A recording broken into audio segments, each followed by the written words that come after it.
You found it. Your home for the best content on your favorite team, the Fighting Tigers of LSU. Do us a favor, subscribe to the channel, leave your comments below, and be sure to smash that like button.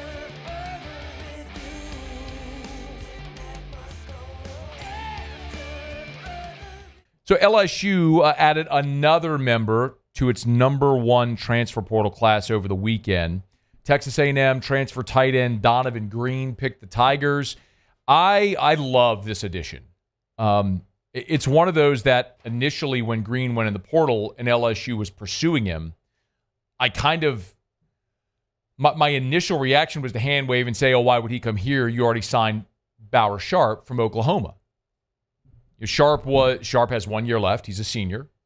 He was Oklahoma's leading receiver this year, and he is your ready-made plug-and-play starter. So I looked at Donovan Green and went, man, was a really good prospect, played a lot as a freshman, had the injury, didn't play really at all this year. He's going to go somewhere where he can start right away, and that really isn't LSU, yet here we are. So you peel back the layers of the onion a little bit and wonder, okay, how did we get to this point where Donovan Green picked LSU? And I think what this is illustrating for us is a bit of a shift.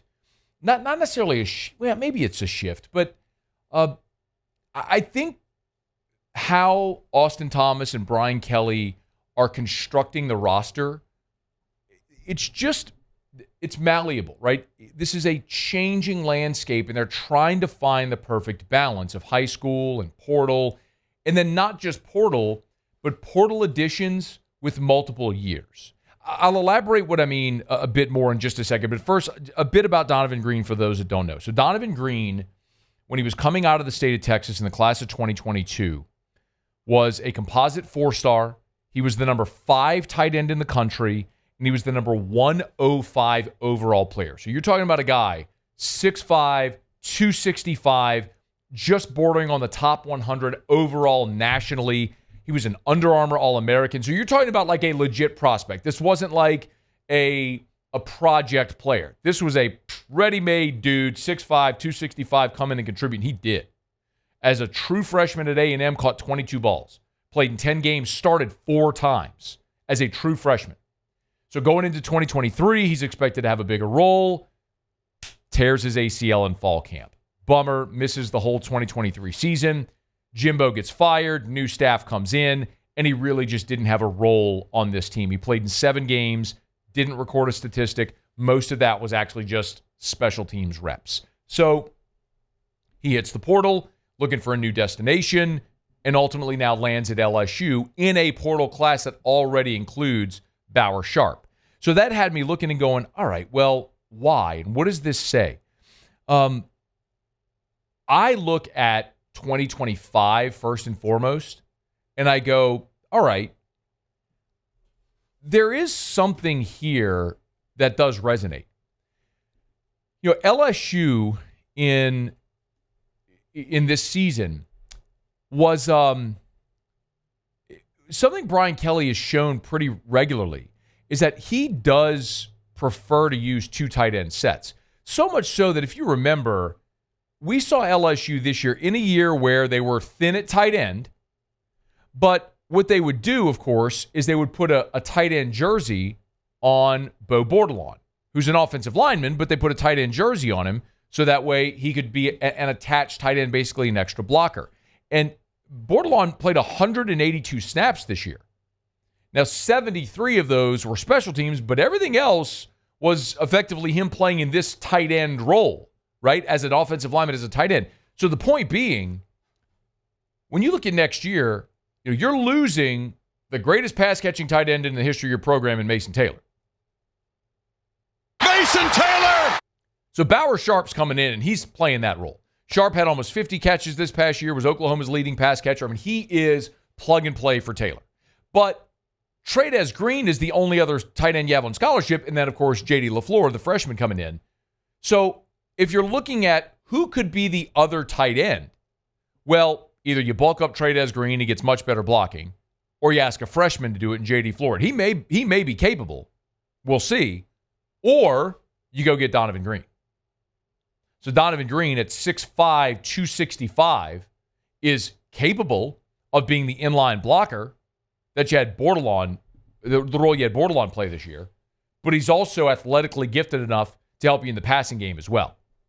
So now, while Brian Kelly loves the two tight end sets, he can still run two tight end sets. And oh, by the way, you can put Trey'Dez Green on the field as a flex receiver. Put him in the slot, wherever you want to play him, as an H-back. However you want to, you can get creative. But the point is, you could see sets with all three of those guys on the field. And then in 2026, when Sharp's eligibility is up, Donovan Green slides right into that role.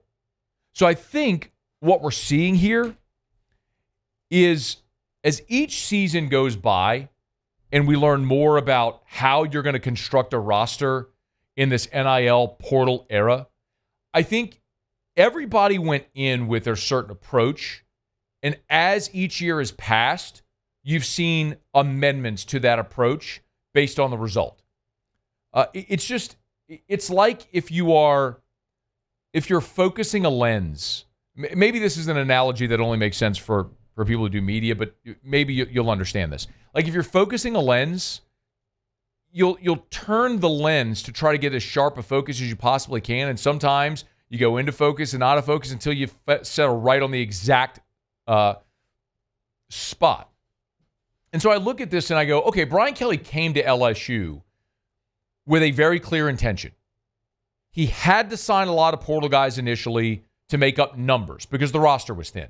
But the intention was every year you saw that stair step down. You saw from the first year they signed 15 portal guys to 13 portal guys to 9 last year. So they were stair stepping that down as they increased the high school numbers. You went from 15 high school guys the first year to mid-20s to 27 last year. So you've seen this inverse, right? Well, what's pretty clear is that while they were reducing the portal number, last year they signed 9 portal guys, which is fine. They just didn't sign impact guys. So this year there's been the move not only to sign more impact guys, but the other addition is guys that have multiple years of eligibility. Follow me here, and I don't want to confuse you with this, but just follow me, okay? Go back to Brian Kelly's first year. And you'll start to see as I paint this picture how they've sort of not changed, but tweaked. They're not completely changing the approach. We've said it a lot. Brian Kelly wants to build through the high school ranks, supplement with the portal. I don't think that's changed. I still think they're building their roster through the high school class, but a new challenge has emerged. I'll paint this picture you'll understand. So Kelly comes in 2022, and they signed 15 guys out of the portal because they needed numbers. The problem is a lot of those guys were one-year guys. Joe Fouché, Jark Bernard Converse, Mekhi Gardner. Honestly, they thought Jaden was going to be a one-year guy, but he ended up using his COVID year, which was great. So you go into 2023, and you signed 13 portal guys, and 7 of them, more than half, were one-year players. Then last year, this season, 2024, you signed 9 portal guys, and 6 of the 9 are going after 1 year.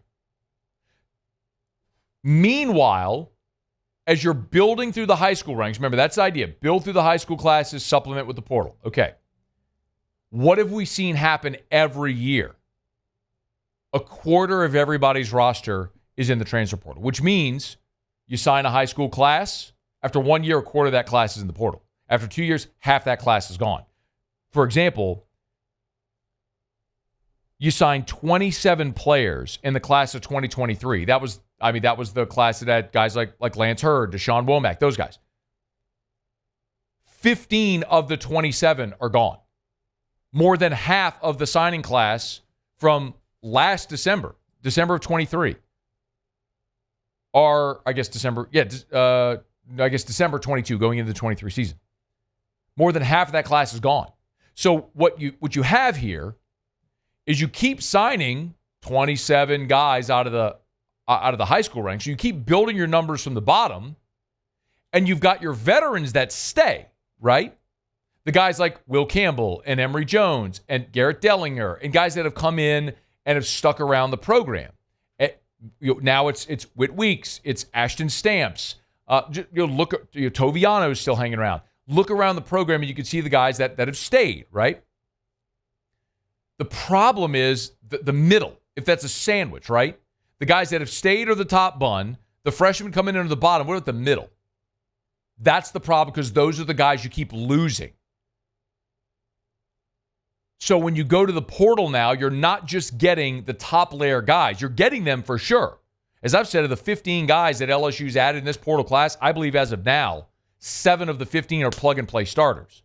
The difference is in this portal class, you have multi-year guys. Yes, absolutely, you have guys that are plug-and-play, one-and-done dudes. Josh Thompson, the offensive lineman from Northwestern, 1 year, mercenary, he's gone. Patrick Payton, defensive end from Florida State, 1 year, he's gone.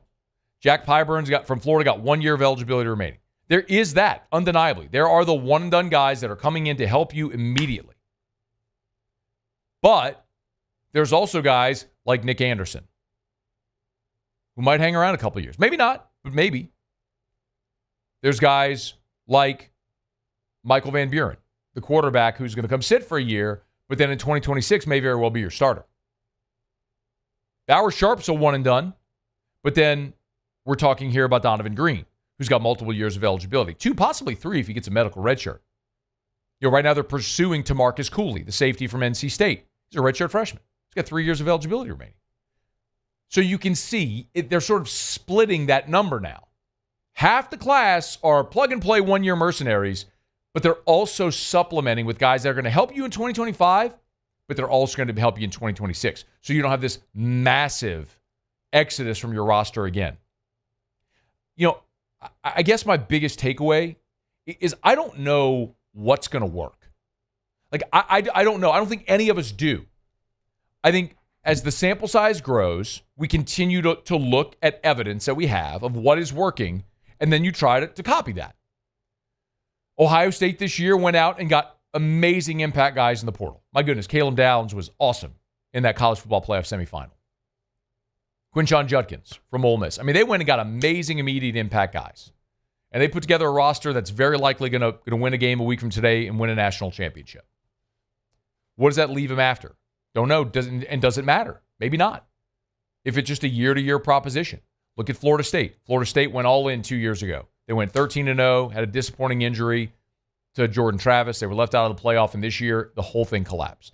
I think something similar is going to happen to Ole Miss next year. Ole Miss was all in this year. That whole roster is gone. You can go try to rebuild in the portal again, but what if you miss? I think you're going to see a pretty significant step back from Ole Miss next year. So I think every year you're going to keep evolving and adjusting with how you build your roster. But the picture that Brian Kelly and Austin Thomas are painting here is pretty clear. They're still building through the high school ranks. They're supplementing with top-tier portal guys instead of just numbers and 9 guys in the portal like they did this year. But they're also getting those guys with multiple years of eligibility so you don't have the dramatic fall-off that Florida State had this year and that I think is awaiting Ole Miss in 2025.